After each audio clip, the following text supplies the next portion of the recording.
Okay, physical and cognitive development in adolescence. Yan. During their childhood years, yan, mga adolescents experience thousands of hours of interactions with parents, mga peers, teachers, but now they will face dramatic biological changes, new experiences, and developmental tasks. And yung relationships with parents take a different form. Yung moments with the fears become more intimate. Yan, nakakapag-date na. As well as the sexual exploration and possibly intercourse. Growing up has never been easy. However, dapat hindi binuview ang adolescence as the time of rebellion, crisis, and deviance. Ang dapat na tingin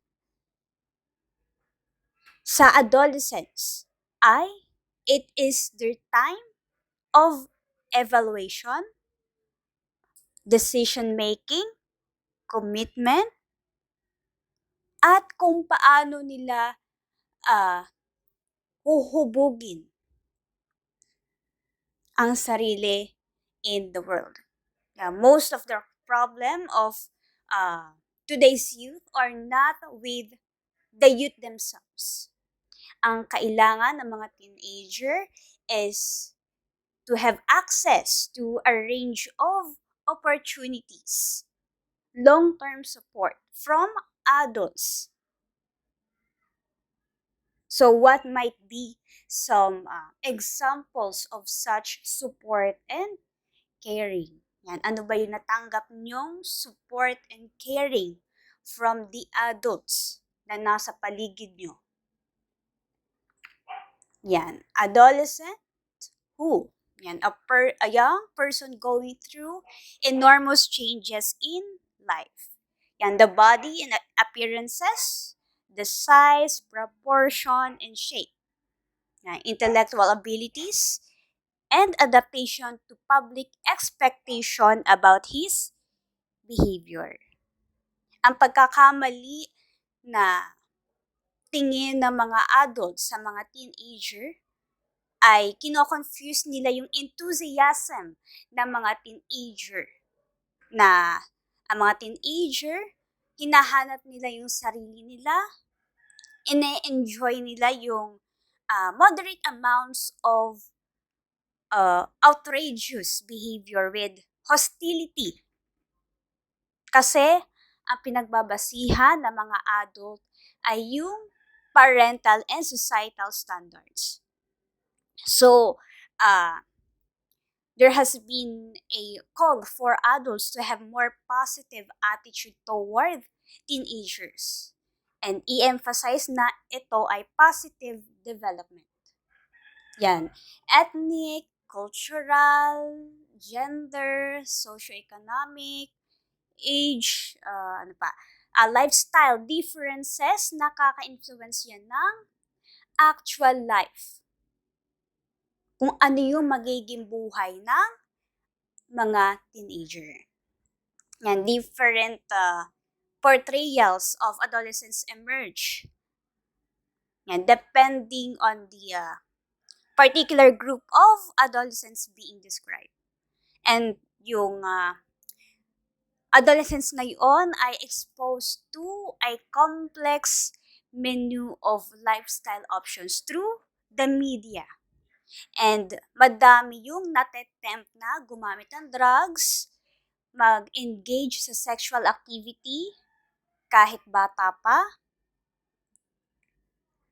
And the research indicates that youth benefit enormously when they have caring adults in their lives, in addition to parents or guardians. Dapat meron silang someone who can serve as role models. Kasi relationships with caring adults are powerful when youth know they are respected. Yan. Adolescence is a time of transition from childhood to adulthood. Yan. The age ranges from 11 to 19 years old. Yan. The physical changes, puberty. Puberty is a brain neuroendocrine process occurring primarily in early adolescence that provides stimulation for the rapid physical changes that take place during this period of development. And the noticeable changes are signs of sexual maturation and increases in height and weight. Yeah, sexual maturation. Yeah, male pubertal characteristics typically develop in this order. Increase in penis and testicle size. Yeah, appearance of straight pubic hair. Minor voice change. Yeah, first ejaculation. Appearance of kinky pubic hair. Onset of maximum growth in height and weight. Yung growth of hair in armpits, more detectable voice changes, and finally, growth of facial hair. Yang for females, either the breast enlarge or a pubic hair appears. Later, hair appears in the armpits. As these changes occur, the female grows in height and her hips become wider than her shoulders. And no voice changes, and the female's breasts have become more fully rounded at the end of puberty. And during the adolescence, and the girls tend to outweigh boys. But by about age 14, nasosurpass na ng mga lalaki ang mga babae. And similarly, at the beginning of the adolescence, girls tend to be as tall. Pero, by the end of the middle school years, nasusurpass din ng mga lalaki. Okay, yung menarche is the girl's first menstruation. Yan, a study found that for girls, pag nagkaroon siya ng maaga menstruation, yan, the breast development, growth spurt were linked to shorter height at 18 years of age. Yan, kapag daw maagang nagka-menstruation, short height at 18 years of age. But for boys, earlier age of growth spurt and slower progression through puberty were associated with being taller. So yung makikita natin dito sa figure, yan, the mean ay mga 11 point something for females. And for the males ay mga 13 point something for boys. Yan. The growth spurt occurs approximately 2 years for girls than for boys. Then for the hormonal changes, hormones are the powerful chemical substances secreted by the endocrine glands and carried through the body by the bloodstream. Both itong testosterone and estradiol are present in the hormonal makeup of both boys and girls. Pero syempre, ang testosterone ay mas dominate sa mga lalaki. Yan, testosterone, hormone associated in boys with genital development, increased height, and deepening of the voice. For girls, estradiol, type of estrogen that in girls is associated with breast, uterine, and skeletal development. And I have read a study na 9 to 17-year-old boys found that testosterone levels peak at 17 years of age. Yung stress, eating patterns, exercise, sexual activity, depression can activate or suppress various aspects of hormonal system. Yan.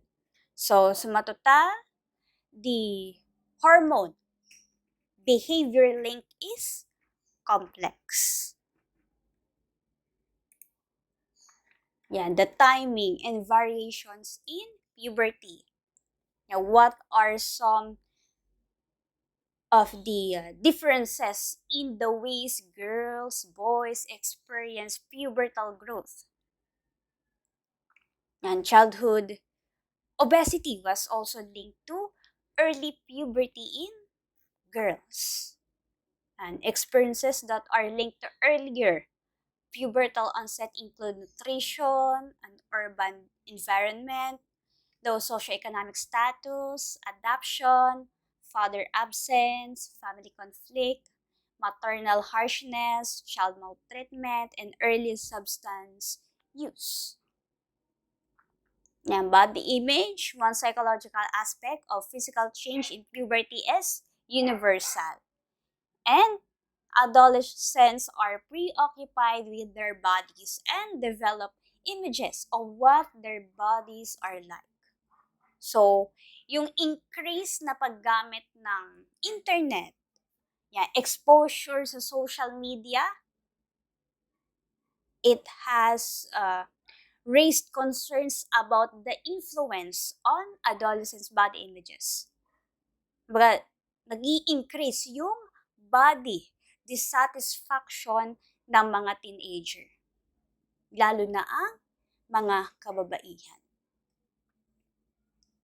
Kasi nga, kung ang pina-follow nila ay mga influencers na magaganda, mapapayat, syempre, they will try to look as nearly as much to the influencer or model na kanilang fina-follow sa social media. Yeah, early and late maturation. Adolescents who mature earlier or later than their peers perceive themselves differently. Yeah, in the Berkeley longitudinal study some years ago, early maturing boys perceived themselves more positively and had more successful peer relations than did their late maturing counterparts. And when the late maturing boys were in their 30s, however, they had developed a stronger sense of identity than the early maturing boys had. But this identity development may have occurred because the late maturing boys had more time to explore life options. Or because yung mga early maturing boys ay mas focus sila sa advantageous na physical status instead na mag-focus sila sa career development and achievement. At yung madami naman ding sumuport na researcher na kinonfirm, at least during adolescence, it is advantageous to be an early maturing rather than a late maturing boy. Yeah. For girls, okay, early maturation increases girls' vulnerability to a number of problems. Yan. Early maturing girls are more likely to smoke, drink, be depressed, have an eating disorder, engage in delinquency, struggle for earlier independence from their parents, have older friends, and their bodies are likely to elicit responses from males that lead to earlier dating and earlier sexual experiences. At yung onset ng first menstruation before 11 years of age was linked to a higher incidence of distress disorders, fear disorders, and mga externalizing disorders in females. Uh, Yan predicted na uh, ang females may higher level of depression. Or kapag maagang nagka-mens, higher rates of depression and antisocial behavior. Mainly because their difficulties began in adolescence. And they also tend to have sexual intercourse earlier and to have more unstable sexual relationships. And mas risk sila for physical and verbal abuse kapag nagde-date. And apparently, as a result of their social and cognitive immaturity, tapos na-combine pa ng early physical development, yan, ang mga early maturing girls are easily lured into problem behaviors, not recognizing the possible long-term negative effects. Yan, sumatotal, early maturation often has more favorable outcomes in adolescence for boys. However, late maturation may be more favorable for boys, especially in terms of identity and career development. And research increasingly has found that early maturing girls are vulnerable to a number again of problems. Yan, the brain naman, the development mainly changes in a bottom-up, top-down sequence with sensory, appetitive, sexual, sensation-seeking, and risk-taking brain linkages maturing first, and high-level brain linkages such as self-control, planning, and reasoning maturing later. Yan, ito naman the changing adolescent brain. Yan, the prefrontal cortex, the judgment region. Yan, corpus callosum. Yan, they thicken in adolescence to process information effectively. Yan, the amygdala. Yan, involved in emotion and the limbic system. The seat of emotions and experience of rewards. So, itong the corpus callosum where fibers connect the brain's left and yan, the left and right hemispheres. Again, to improve the adolescent's ability to process information. However, the prefrontal cortex doesn't finish maturing until the emerging adult years. Yan, mga 18 to 25 years old. Saka pa, fully developed na ang prefrontal cortex. Yan, the limbic system, which is the seat of emotions and where rewards are experienced, matures earlier than the prefrontal cortex. And the limbic system, structure that is especially involved to the amygdala. Tapos, an increase in the neurotransmitter dopamine occurs in both prefrontal cortex and the limbic system during the adolescence. So, kapag nag-i-increase sa dopamine, may link ito to increase risk-taking and the use of addictive drugs. And also, dopamine plays an important role in reward seeking during adolescence. Yeah. Adolescent sexuality. Yeah, not only is adolescence characterized by substantial changes in physical growth, yeah, the development of the brain, but adolescence also is a bridge between the asexual child and the sexual adult. Yeah. Adolescence is a time of sexual exploration, experimentation of sexual fantasies, realities, and incorporating sexuality into one's identity. Yeah, mga adolescents, they are curious about sexuality. They are concerned about whether they are sexually attractive, how to do sex, or what the future holds for their sexual lives.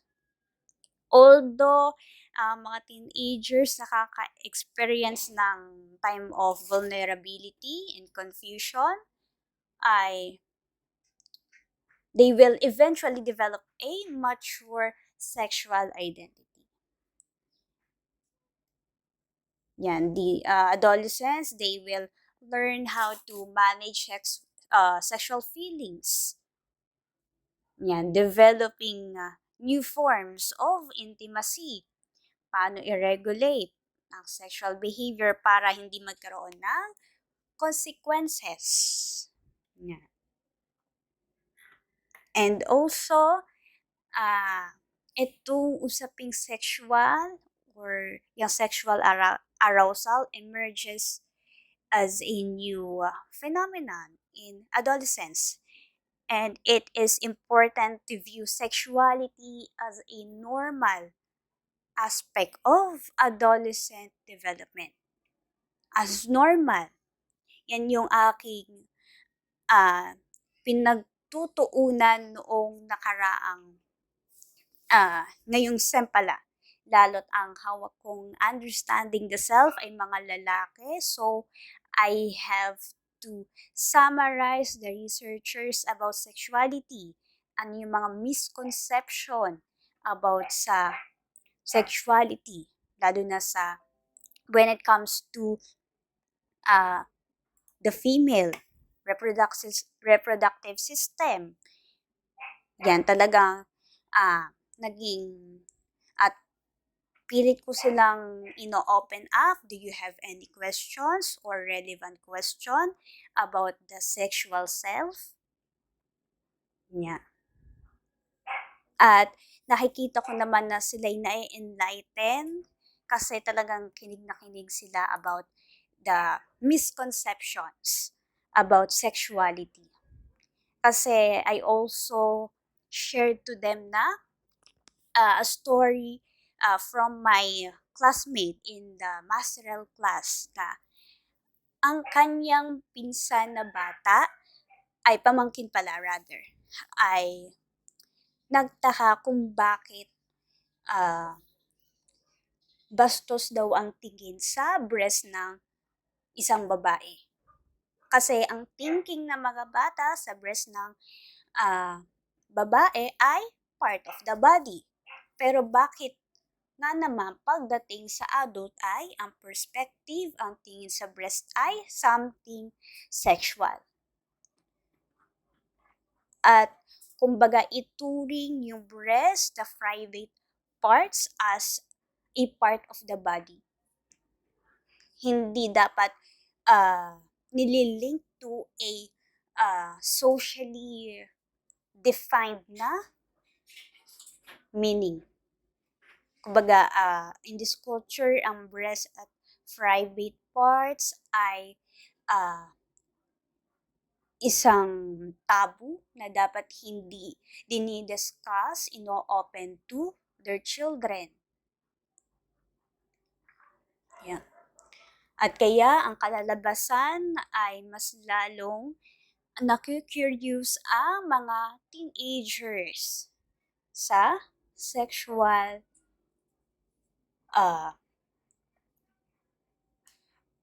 about sexual intercourse or anything about sexuality. Yan, yung isa kong narinig na research, ang response ng isang babae kaya daw nabuntis ay kung kasya daw yung ari ng lalaki sa kanya. So, trinay nila. So, ayun, nabuntis si babae. So, dapat as parents or as an adult, yan, lalo na as yan, mga psychology majors, dapat tayo yung nangunguna to make everything normal. Yeah. Sa usaping sexual, para hindi magkaroon ng consequences. Kasi may health risk ang teenage pregnancy. Yan. Itong mga link na to ay mga nakita ko na on the Philippines, adolescent sexual initiation and pregnancy.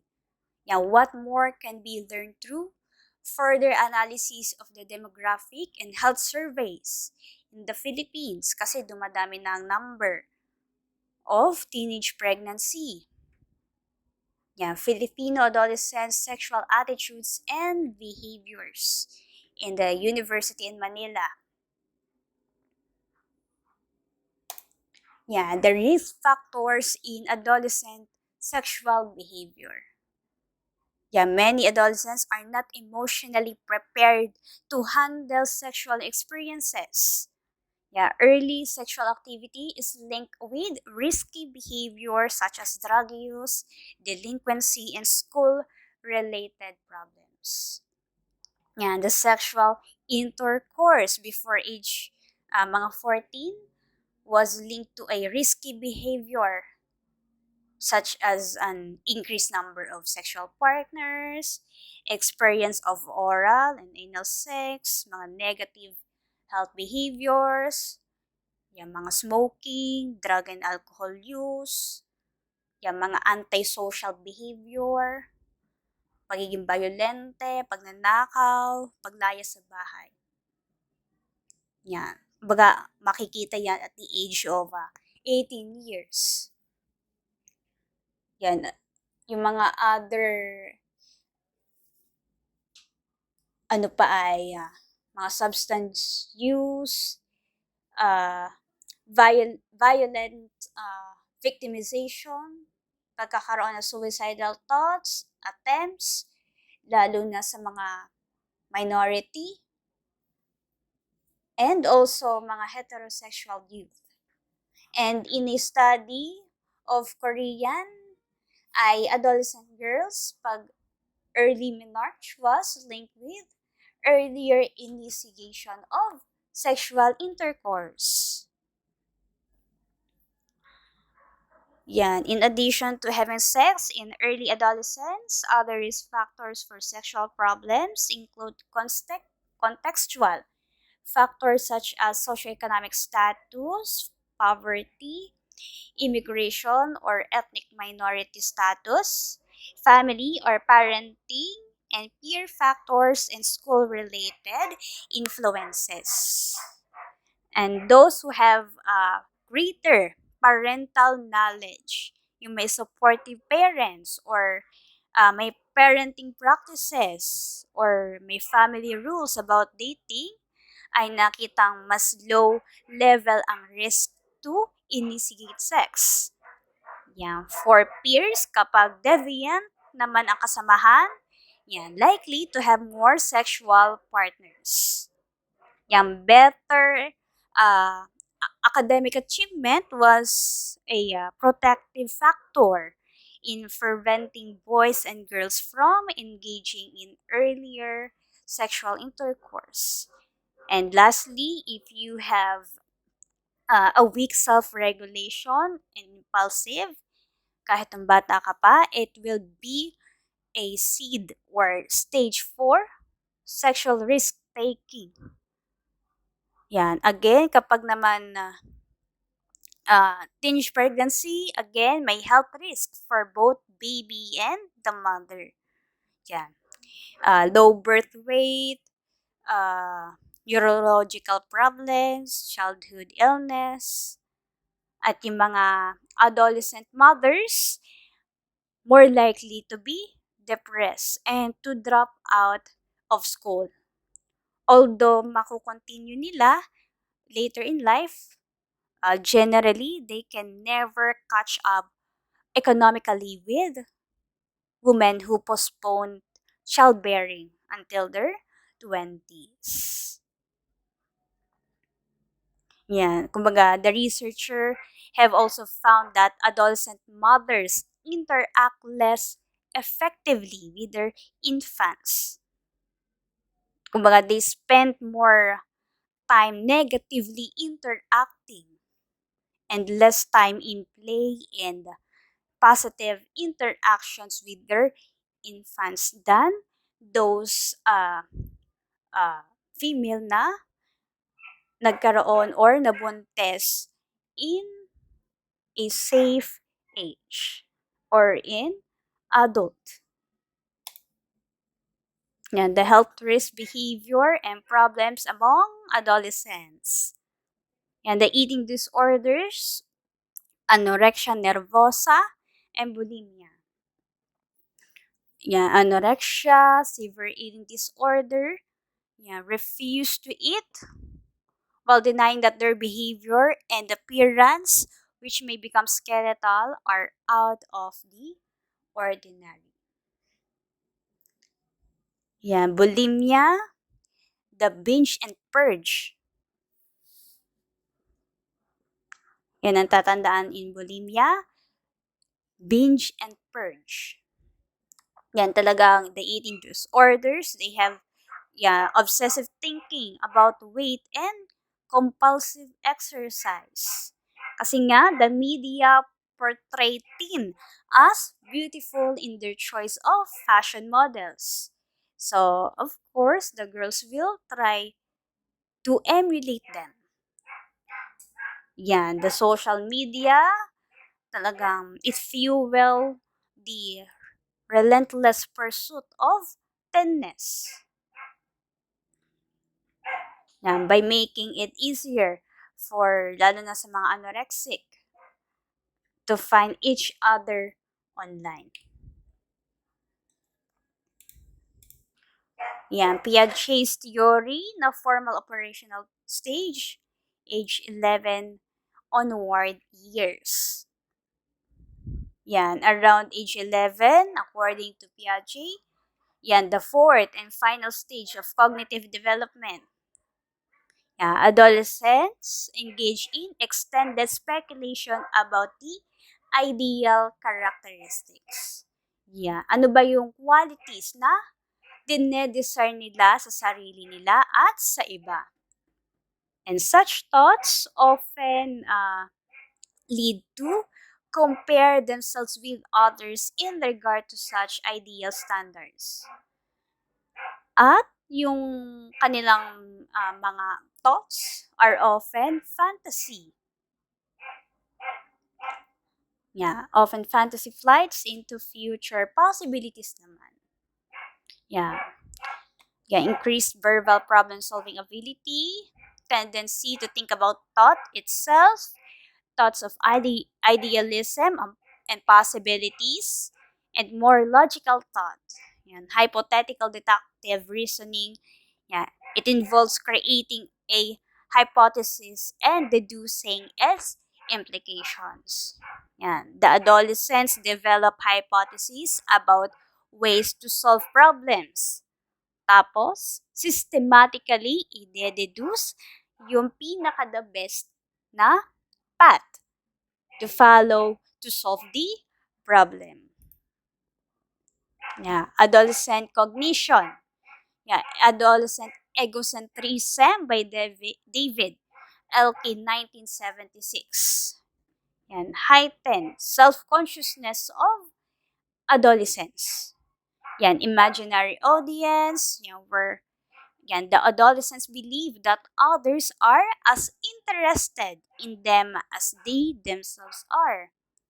As well as attention-getting behavior. Tinatry na siya'y manotice or feeling siya ay nasa stage. Nga, personal fable involves a sense of uniqueness and invincibility. Yan. And also invincibility attitudes. Yan. Adolescents' sense of personal uniqueness makes them believe that no one can understand how they really feel. So, as part of their effort to retain a sense of personal uniqueness, maggagawa-gawaan itong si adolescent na story about sa sarili nila, which is filled with fantasy. Yan. Ini-immerse nila yung sarili nila sa mundong talagang malayo sa reality nila.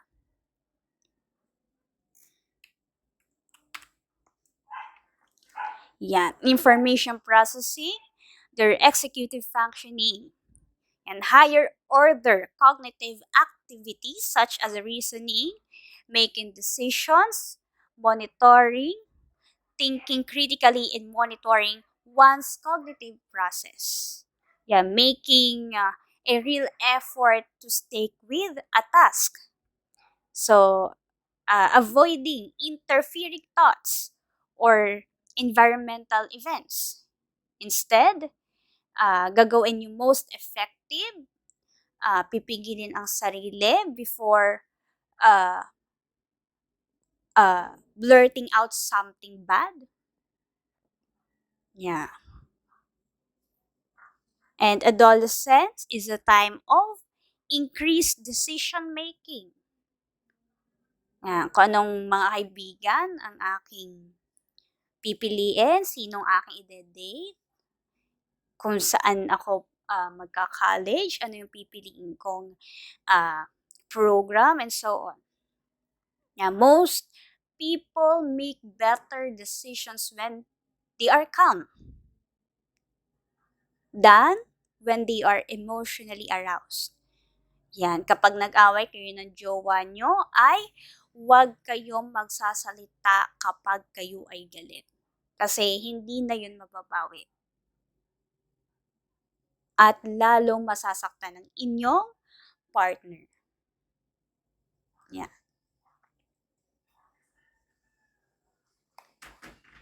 And also, dun sa tinuturo ko sa Philippine literature, yung footnote to youth.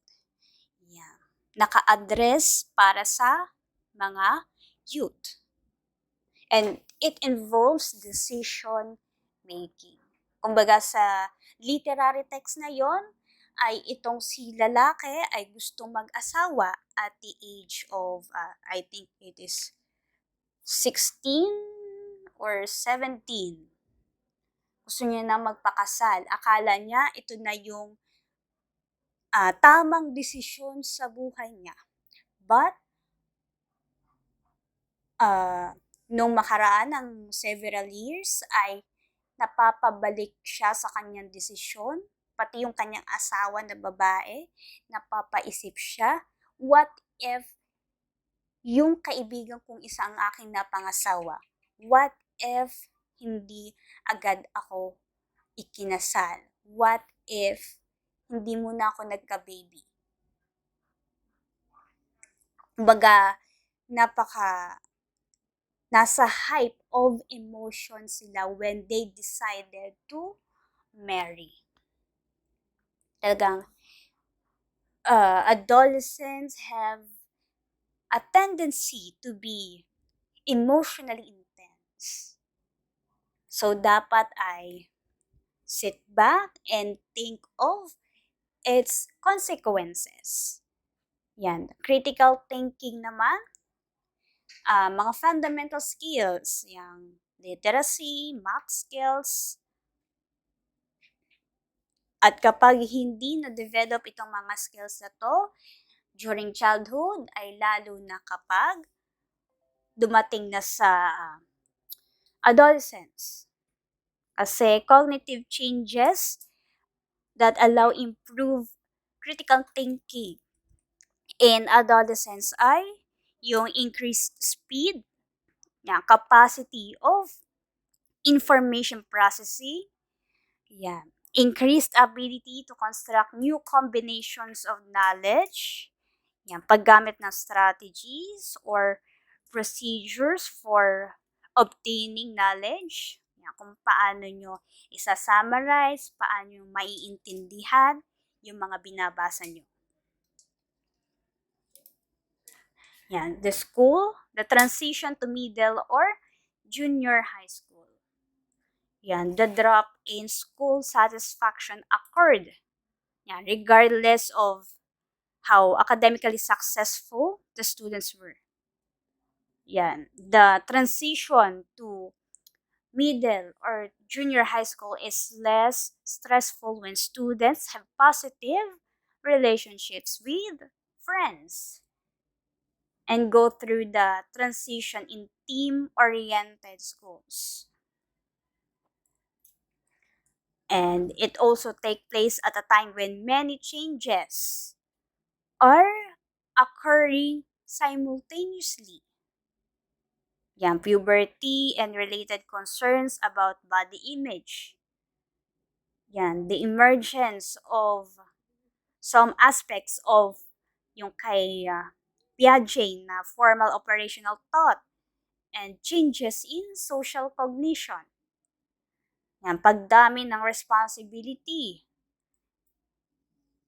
at yung hindi na pagdedepend sa mga parents. Yan, change to a larger, more impersonal school structure. Yeah, from one teacher, naging madami ng teacher. From a small number of classmates, dumami na ngayon ang iyong classmate at from diverse or different cultures pa. And lastly ay nagfo-focus na sa achievement and performance. Yan, effective schools for young adolescents. Yan, it is recommended that the country should develop smaller communities that lessen impersonality of middle schools. Yan, lower student counselor ratios to 10 to 1, hindi yung 100 to 1. And it should involve parents and community leaders, boost students' health and fitness with more programs. Yeah. Develop a new curriculum. Yan. Have teachers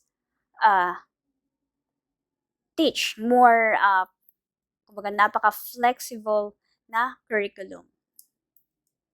Yan. I-boost ang the students' health and fitness. Again, with more programs. Yan, have enough access to public health. Kasi maaaring magkaroon ng problema when it comes to the health risk. Kasi they don't have access again to public health care. As for the Philippines, ay talagang need ng major redesign para magkaroon ng kumbaga maging effective ang pag-educate ng mga adolescents. Yeah, high school. Yan.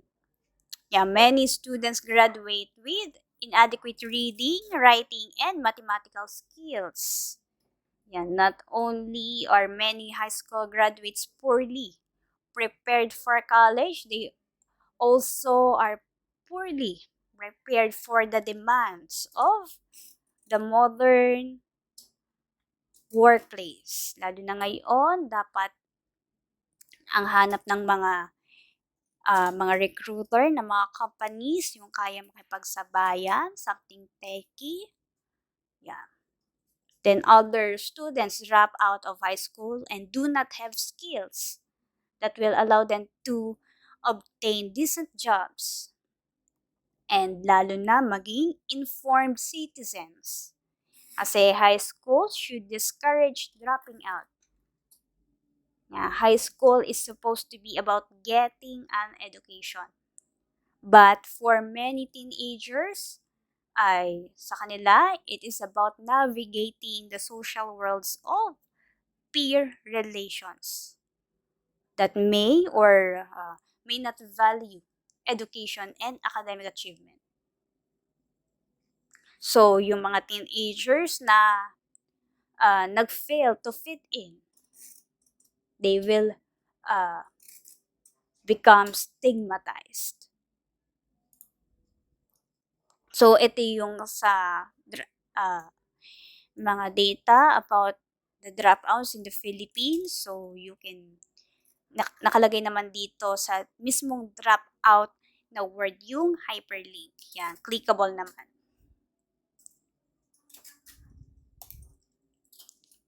Yan, extracurricular activities. Yan, wide array of activities can be very beneficial. Yan, participation in extracurricular activities is linked to a higher grades. Yan, greater school engagement. Less likelihood of dropping out of school. Yan, makakapag-college. Higher self-esteem. Lower rates of depression. Hindi rin delinquent or gagamit ng mga drugs or any substance. Pero dapat high quality yung extracurricular activities. Yan, to promote positive adolescent development. Yan, para maging competent, maging dapat meron silang supportive na mentors. Yan, opportunities for increasing school connectedness. Yan, challenging and meaningful activities. Yan, opportunities for improving their skills. Samantalang service learning, a form of education that promotes social responsibility and service to the community. So, ang mga adolescents, nag-e-engage sila sa pag-tutor, yan, helping adults, yan, pag-a-assist sa kung saang center. Yan. An important goal of this service learning is that adolescents become less self-centered and more strongly motivated to help others.